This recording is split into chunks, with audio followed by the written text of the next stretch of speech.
오늘 이 본문 말씀에서는 이스라엘의 12지파들 중에 네 지파 이름이 특별히 나오고 있습니다. 요셉, 에브라임, 베냐민, 그리고 므낫세 지파. 이 네 지파가 언급되어 있는 것은 북쪽 이스라엘의 패망과 관련이 있는 내용임을 암시하고 있습니다. 이 시의 역사적 배경은 북쪽 초강대국 아수르에게 북왕조 이스라엘이 패망을 당한 사건과 관련이 있고 그것이 본문의 배경임을 우리가 알 수 있습니다. 시인은 구원의 길을 3번이나 반복하여 하나님께 간구했습니다. 이스라엘이 겪었던 그 고통에서 구원해 달라고 3번에 거쳐서 간구를 했는데, 한 번은 목자이신 하나님으로, 또 한 번은 만군의 왕, 만군의 여호와, 만군의 왕으로, 그리고 농부로 표현하면서 자신들 구원의 길을 3번이나 구했는데 그 구원에 대한 표현이 주의 얼굴 빛을 비추어 달라는 말로 표현하고 있습니다. 1절에서 시인은 하나님을 요셉을 양떼같이 인도하시는 이스라엘의 목자, 그렇게 표현하고 있습니다. 이 호칭은 자신들을 인도해 주시는, 또 보호하시고 또 먹이시고 기르시는 하나님의 섬세한 사랑과 그분의 인도의 손길을 염두에 두고 하는 말이죠. 마치 자신들이 하나님께 버림을 받은 같은 상태에, 뒤에서 보면 하나님께 징계를 받고 있는 것을 잘 알고 있었던 시인이 하나님께 목자시여, 우리의 목자시여, 우리를 구원하여 주의 얼굴빛을 비추어 주옵소서, 그런 기도를 간구하고 있습니다. 주의 빛을 비추소서, 주의 능력을 나타내셔서 또 주의 얼굴빛을 비추사 또 주의 얼굴의 광채를 우리에게 비추소서.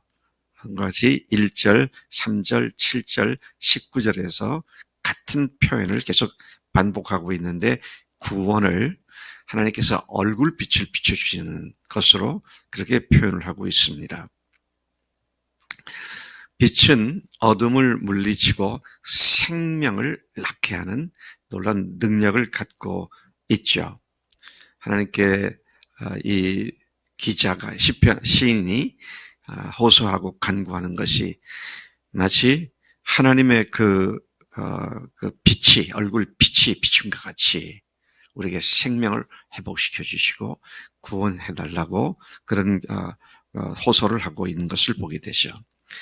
이 80편, 이 본 시에서 시인은 또 뭐라고 말하냐면 하나님을 만군의 하나님, 만군의 하나님은 곧 왕을 의미하는 것이죠.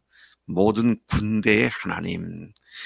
4절, 7절, 14절, 19절에서 같은 표현이 나옵니다. 만군의 하나님 여호와여, 만군의 여호와여.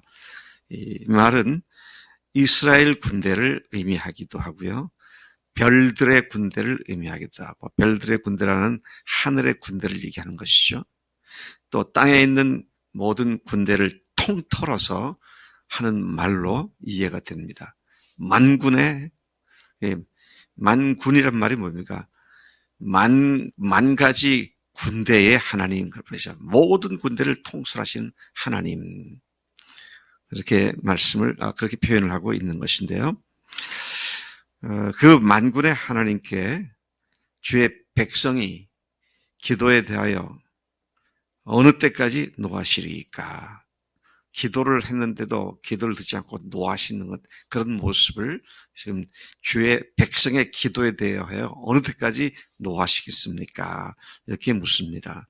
이러한 표현은 비록 당장의 고통이 대적자들로부터 온 것이지만, 시인은 이것이 하나님께로부터 지금 징계를 받고 있는 사실을 너무 잘 알고 있었고, 그 대적자들로부터 오는 그 모든 것들이 하나님께서 자신들을 체크하고 계시는 그런 일로 이해했던 것을 보게 됩니다. 그래서 여기 7절까지 보면 주께서 이렇게 하십니다. 주께서 이렇게 하십니다. 주께서 우리가 미움당하게 하십니다. 등과 같은 표현으로 현재의 고통과 어려움이 하나님께로부터 징계를 받는 것을 그가 알고 회개하는 마음으로 지금 이와 같은 간구를 하고 있는 것입니다.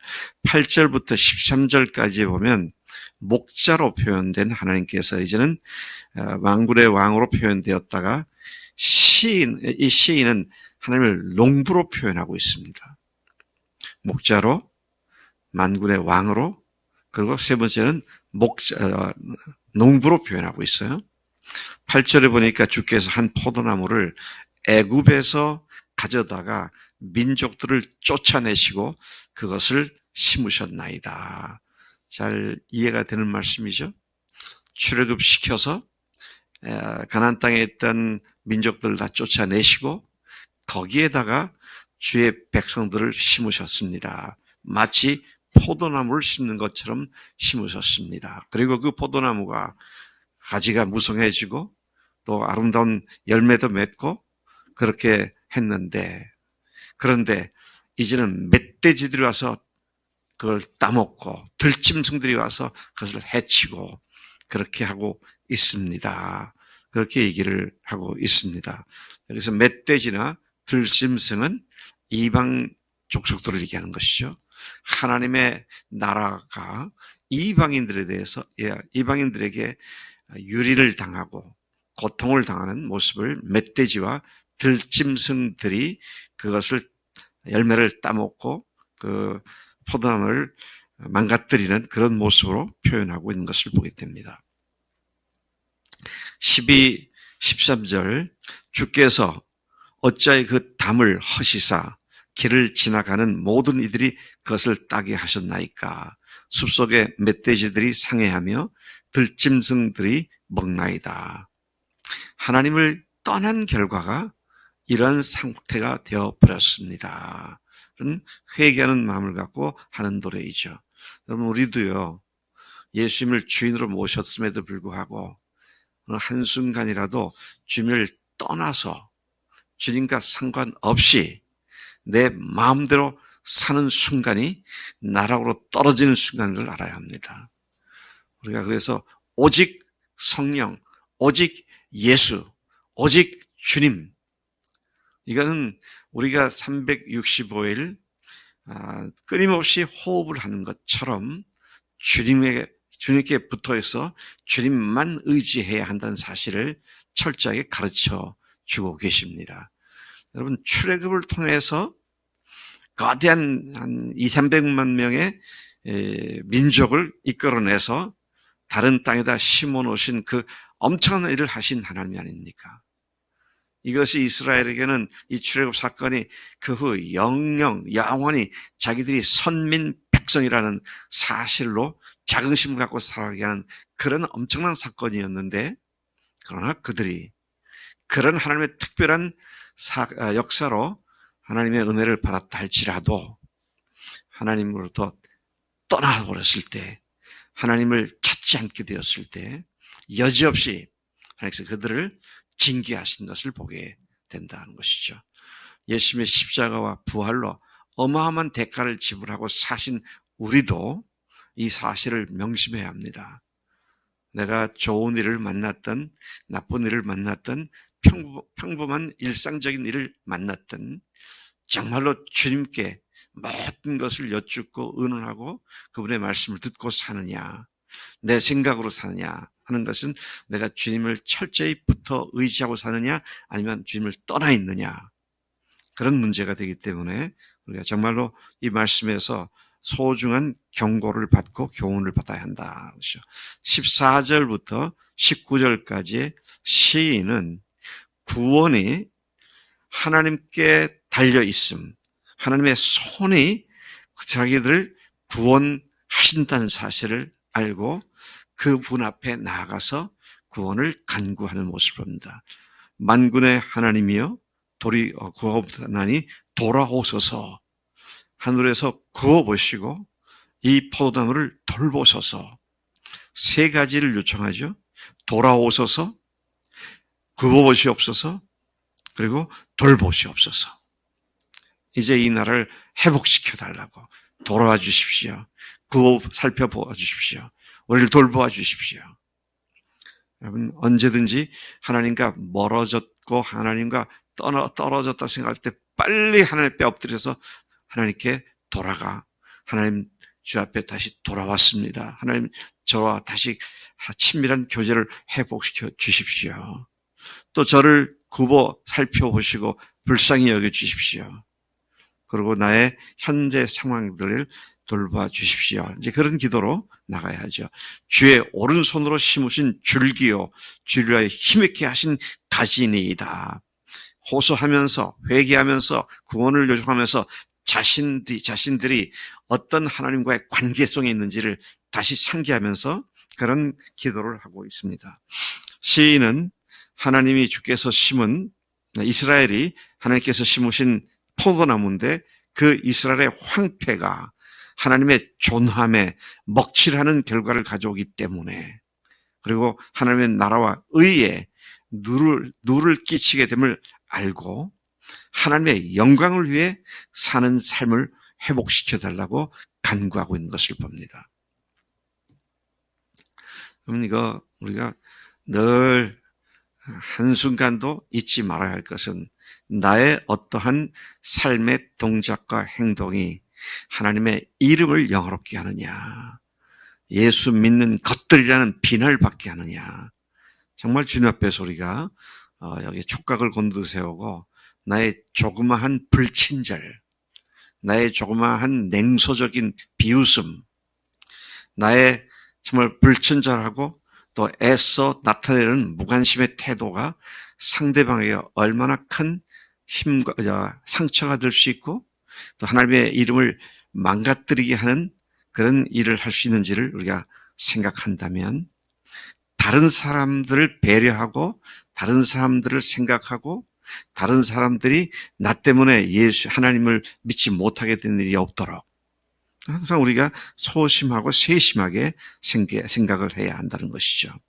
이를 위해 시인은 회개로 하나님 앞에 나갑니다. 17절 주의 면책을 인하여 망하오니 주님께서 자신들을 책망하신 것 때문에 자기들은 망합니다.